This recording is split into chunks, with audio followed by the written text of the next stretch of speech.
Bienvenidos a Economía en Breve. Comienzo este programa avisándoles que vamos a hacer algunos cambios con los que espero reciban un mayor valor agregado de Economía en Breve. A partir de este programa vamos a separar los temas políticos para ponerlos en un video separado, ya que algunos suscriptores me han hecho el favor de comentarme que no les gusta ver mezcladas la parte económica con la parte política y a algunos no les agradan algunos de mis comentarios de la situación política. Por lo pronto los dos videos se enviarán en el mismo correo, pero a partir de julio los que quieran también el comentario político tendrán acceso a él si tienen alguna modalidad de suscripción básica para arriba y me lo piden, y a los que tienen suscripciones ligeras les dejará de llegar y podrán suscribirse por separado para recibirlo. Les agradeceré que me comenten ya sea directamente en YouTube o me envíen un correo si este cambio les queda mejor, les parece bien. En los temas económicos de esta semana, la inflación del mes de mayo resultó mejor a lo esperado por el promedio de analistas económicos, registrándose menos 0.22% cuando se anticipaba menos 0.16%. En esta gráfica pueden ver la inflación general para el mes de mayo en los últimos años y nos sirve para evaluar el resultado. La inflación de menos 0.22% fue la mejor en 4 años, ya que en los 3 pasados fue positiva de forma inusual, pero queda por arriba del promedio que se dio del 2003 al 2019, que podríamos considerar como lo usual para un mes de mayo. A tasa anual, la inflación general rompió a la baja el 6% y se ubicó en 5.84%, continuando con su descenso acelerado como vemos aquí. La mayor parte de la variación negativa del mes de mayo se explica por la baja de 21% en las tarifas eléctricas, ya que en mayo entran en vigor las más baratas tarifas de verano en varias ciudades. La inflación subyacente, que excluye los componentes más volátiles, registró 0.32% en mayo, básicamente en línea con lo esperado por el promedio de analistas, pero, como vemos en esta gráfica, todavía por arriba del promedio que registró en los meses de mayo del 2003 al 2019, lo que quiere decir que todavía está por arriba de lo usual. A tasa anual, la inflación subyacente descendió a 7.39%, que sigue siendo un nivel elevado. En sus principales componentes, mercancías desaceleró a una tasa anual de 9.04%, como vemos aquí, mientras que los servicios aumentaron 5.43% anual en mayo, sin dar todavía claras señales de un cambio de tendencia a la baja. La inflación de alimentos en la parte subyacente está descendiendo a tasa anual, pero sigue en doble dígito en 11.44%. En esta siguiente lámina pueden ver la trayectoria esperada para la inflación mensual de Economía en Breve para el 2023. Las barras naranjas son los niveles ya observados y las barras azules son los pronósticos. La línea azul corresponde al promedio que hubo del 2015 al 2019, como para tener una idea de lo que sería usual bajo condiciones más normales. Como pueden ver, la inflación mensual se mantendrá por arriba del usual en los próximos meses y si las cosas salen bien, para noviembre y diciembre podría estar por debajo del usual para terminar el año en 5.20%. Para la inflación subyacente se invierte el color de las barras, con las azules indicando lo observado y las naranjas el pronóstico. También en este caso se esperarían niveles por arriba de lo usual en los próximos meses, terminando el año en 5.61%. Me llamó la atención la noticia sobre un comentario hecho por mi amigo el subgobernador de Banco de México, Jonathan Heath, que me parece trató de enfatizar que Banjico mantendría la tasa de interés sin cambio por un buen tiempo, pero los medios interpretaron esto como una señal de que la tasa de interés podría reducirse en noviembre. El momento adecuado para comenzar a reducir la tasa de interés es todo un tema que ya platicaremos en las siguientes semanas. Por lo pronto, es claro que aún faltan varios meses para que esto ocurra. En esta lámina podemos ver que el porcentaje de los genéricos o renglones específicos del índice de precios al consumidor que están creciendo por arriba del 4% es de casi 75%, mientras que por arriba del 8% tenemos casi el 40% y los genéricos por arriba del 10% todavía un 27%. Todavía están en niveles muy elevados. Por cierto, si este programa te gusta, dale like, compártelo y dale clic a suscribirte en YouTube. Y si el programa te sirve, suscríbete a nuestro servicio en economiaenbreve.com para que tengas de forma oportuna la información, la opinión experimentada y 100% independiente de tu seguro, servidor y amigo, servicios que incluye beneficios adicionales al programa. Pasando a otro tema, la inversión fija bruta repuntó 0.5% mensual en el mes de marzo, como vemos en este cuadro del INEGI, con sus principales componentes creciendo a buen ritmo, 0.5% la construcción y 0.3% maquinaria y equipo. En esta gráfica pueden ver que la recuperación en la inversión ya superó el nivel previo a la pandemia, pero aún está por debajo del pico alcanzado en el 2018. Si la vemos de forma acumulada en el trimestre, la inversión está todavía 3.2% por debajo del primer trimestre del 2018. La inversión en construcción, que me parece refleja mejor las expectativas de largo plazo de la economía, repuntó, como vimos, 0.5% en marzo, pero como vemos aquí no ha logrado romper el estancamiento en el que ha caído desde mediados del 2021. El componente residencial de la construcción creció con fuerza, 3.7% mensual en marzo, pero sigue todavía muy por debajo de los niveles prepandemia y de los picos que logró en el 2021, como vemos aquí. La inversión en construcción no residencial, que se asocia a las grandes obras de ingeniería civil e infraestructura, se contrajo con fuerza a un 2.2% en marzo, aunque no cambia con este resultado su tendencia ascendente. La inversión en maquinaria y equipo creció 0.3%, que podría considerarse una tasa aceptable, continuando con su tendencia ascendente como ven aquí. Para tener una idea de lo que está ocurriendo con la inversión en el resto del mundo y comparar lo que está haciendo nuestro país, le pregunté al ChatGPT cuáles eran los 20 proyectos en proceso más importantes del mundo y me presentó esta lista con información hasta el 2021.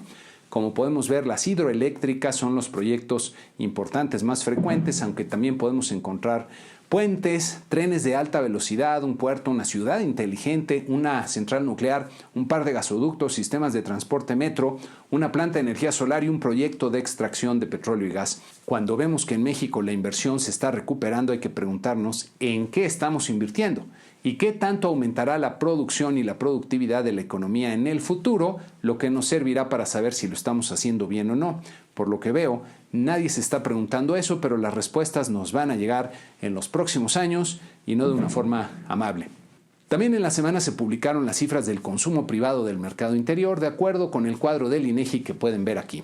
El consumo creció 0.3%, que podría considerarse una buena tasa bajo condiciones normales. Llama la atención, sin embargo, que el consumo nacional no creció nada, mientras que el consumo de bienes importados creció un sorprendente 3.1%.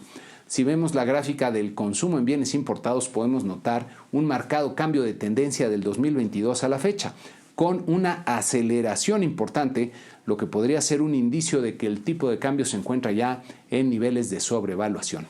También en México tuvimos las cifras de la producción industrial del mes de abril, que pueden ver aquí. La producción industrial creció un sólido 0.4%, impulsada principalmente por la fuerte expansión de 2.1% en las manufacturas, que más que compensó las fuertes contracciones en la generación de electricidad, gas y agua, así como en la construcción. En esta gráfica podemos ver que a pesar del repunte en la industria total, todavía se encuentra en un bachecito. Las manufacturas repuntaron con fuerza y mantienen una sólida tendencia ascendente que diría está muy relacionada con la actividad del sector industrial de Estados Unidos. El renglón de maquinaria y equipo presentó un fuerte 5.6%, pero como ven en la gráfica, ha venido mostrando fuertes bandazos en todo el periodo post-pandemia. La rama de equipo de transporte repuntó también con gran vigor y mantiene una pronunciada tendencia ascendente del 2022 a la fecha, como vemos aquí en esta lámina. La construcción, en cambio, sigue débil, como vemos aquí, contrayéndose de forma importante y básicamente estancada del 2021 a la fecha, muy por debajo de los niveles prepandemia todavía. Al interior de la construcción hay un contraste muy marcado entre las obras de ingeniería civil que vemos aquí creciendo con fuerza y dentro de una tendencia ascendente del 2021 a la fecha, mientras que la construcción residencial cayó de forma importante en el mes y presenta una tendencia descendente más clara. En esta gráfica pueden ver la evolución de la generación de electricidad que me llama poderosamente la atención, ya que suele ir de la mano del crecimiento de las manufacturas, pero se ha desplomado sin poder recuperarse en el periodo post-pandemia y se contrajo con fuerza en el mes de abril. Está muy curioso, algo está pasando ahí en la industria eléctrica. Por otro lado, el número de asegurados en el Instituto Mexicano del Seguro Social aumentó en 43,000 plazas durante el mes de mayo, lo que, como pueden ver en esta lámina, es un muy buen resultado respecto al observado en anteriores meses de mayo y respecto al promedio que observó del 2010 al 2019. La industria automotriz también presentó resultados muy buenos en el mes de mayo, con una producción de 344.2 miles de unidades, la tercera más alta en el periodo post-pandemia, y con un crecimiento anual del 25%. Las exportaciones sumaron 279.3 miles de unidades, con un crecimiento del 14.2% anual. Incluso las ventas internas, que habían sido el componente más rezagado, mostraron fortaleza con 106.8 miles de unidades vendidas y un crecimiento anual del 14.2%. Los mercados accionarios mostraron un comportamiento diferenciado en la semana, como podemos ver en nuestro cuadro usual, con los mercados europeos bajando, mientras que el resto presentó ganancias. Nuestro promedio de estos 10 mercados subió 0.7% en la semana. Me parece que la caída de los mercados europeos podría explicarse por los acontecimientos recientes en Ucrania, especialmente por la destrucción de una importante presa que inundó buena parte del territorio ucraniano. Ucrania y Rusia se acusaron mutuamente del ataque, aunque el hecho es que la presa está bajo el control de Rusia y no tendría sentido que Ucrania realizara tal acción. Las implicaciones de este hecho, más allá de las complicaciones que puedan surgir en el conflicto armado, es que se afectará la producción de la región, lo que podría tener repercusiones sobre los precios de algunos granos como el trigo y alimentar la inflación en el mundo. Hasta el momento no se percibe una reacción importante en el precio del trigo, pero conforme se conozca la severidad de las afectaciones, podría haber consecuencias más visibles. La Bolsa de Valores en México tuvo una buena semana al ganar 2.4%, cerrando en los 54.512 puntos, y el tipo de cambio volvió a apreciarse en la semana, cerrando en 17.28 pesos por dólar, nivel que no se veía desde el 2016, como podemos ver en esta otra gráfica. En Estados Unidos, pues no hubo información económica relevante durante la semana. Para la semana que inicia tendremos poca información económica en México, destacando las ventas de nuestros amigos de la ANTAD del mes de mayo y el reporte de estabilidad financiera de Banco de México. En Estados Unidos sí habrá bastante información relevante, destacando la decisión de política monetaria de la Reserva Federal el día miércoles. Me llamó la atención que ahora están divididas las expectativas sobre lo que hará la Fed, con el promedio de economistas anticipando que no habrá cambio en la tasa, pero los participantes de los mercados descontando en la estructura de las tasas un incremento de 25 puntos base. Me parece que por la forma en que han fraseado sus mensajes y por los recientes resultados de una inflación mayor a lo esperado y datos fuertes en el empleo, lo más congruente sería otro aumento de 25 puntos base en la tasa de referencia.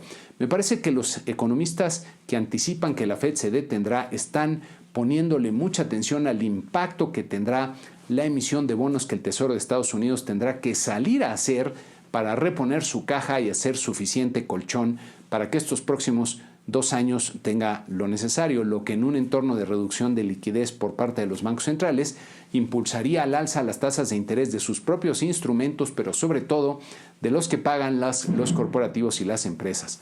Nada fácil la tiene la Reserva Federal, que muy probablemente se equivocará, como se equivocan todos los bancos centrales, al buscar el grado óptimo de apretamiento para contener la inflación, y ellos lo saben. Ya veremos si la Fed prefiere equivocarse por el lado seguro para controlar la inflación, lo que implica seguir subiendo la tasa a riesgo de acabar de empujar a la economía a una recesión, o se equivoca por el lado de crecimiento, deteniendo su ciclo de alza y arriesgando permitir que la inflación cobre nueva vida y vuelva a crecer. También en Estados Unidos tendremos las cifras de inflación del mes de mayo, que se conocerán antes de la decisión de política monetaria y podrían inclinar la balanza si resultan muy diferentes a lo previsto. El jueves se publicarán las cifras de las ventas al menudeo y de la producción industrial, ambos del mes de mayo. Para la sección Da Vinci de esta semana les tengo una reflexión del gran economista John Kenneth Galbraith. Enfrentados con la decisión de cambiar de parecer o probar que no hace falta, casi todo mundo se inclina por lo segundo. El cerebro humano es un órgano maravilloso que nos da gran poder, pero en lo general detesta enfrentarse a situaciones nuevas que le requieran gastar mucha energía para pensar y encontrar soluciones a los problemas que enfrentamos.